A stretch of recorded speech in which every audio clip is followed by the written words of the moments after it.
NoFilmSchool writes this very flattering article or feature on Vegas Pro, specifically its recent update, and I love what I'm seeing.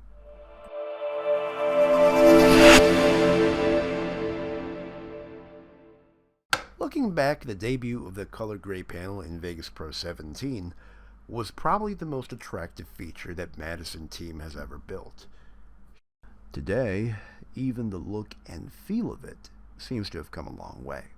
I'm covering two of my favorite mentioned features, starting with hue versus hue. Let's demystify a few things. This is the color wheel, just like this is the color wheel, except it's horizontal.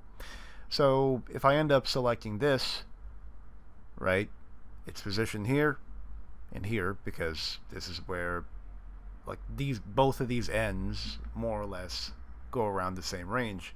And if I hold the middle button and scroll to the left, I get all three. Now, for me to change the color of the shirt, it's a simple procedure really. I can just go ahead and pull this down, and you'll notice not just the shirt changing color, but also this little text right here, because it had the same coloring. And note how bad the color information is in this footage. This is not exactly the most ideal, but it is what it is for this example. And so you're basically dealing with another set of curves that allow you to shift hues with more subtlety, precision, and control. Oh, and one thing that I forgot to add. If you click on a point with a color picker or a selector, it'll only produce one point, which is really just putting or rendering this thing useless, because you're essentially just turning it into another form of sliding a color wheel, and you could already do that in these controls.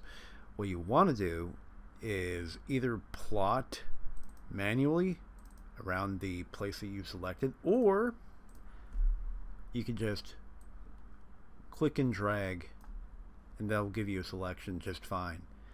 And that will give you the curved control of the scenery. And you can expand these just so you have a bit more leeway. And you can also introduce tangents so that you're given more flexibility. Vegas is probably the envy of a few very good NLEs right now. Not that they can't magnify the preview window, but we just can do it a lot more intuitively.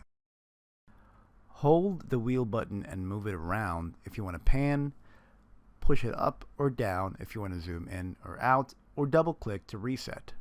If you want to prevent it from modifying the zoom in or zoom out, then all you got to do is just hold Control Shift and num1, and now I'm unable to zoom in.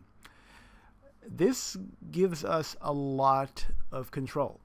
I'm going to disable the zoom for a second and just zoom into the sun here, and go over to the Bezier masking tool. And look at the kind of control that I get. I'm just going to go over through this oval shape here. And yeah, this is typical. This is nice. But watch where the customization rolls in. I'm going to go ahead and go for mask 1. Push the edit button. Make sure that it's add so that I'm throwing a curve, and then I'm disabling the Bezier mask so I can see what I'm doing. And now look at this. I'm able to zoom in and create my shapes. Now I'm going to disable the edit button, and I can see the results very quickly. Hold up. There you go. And yeah, look at that.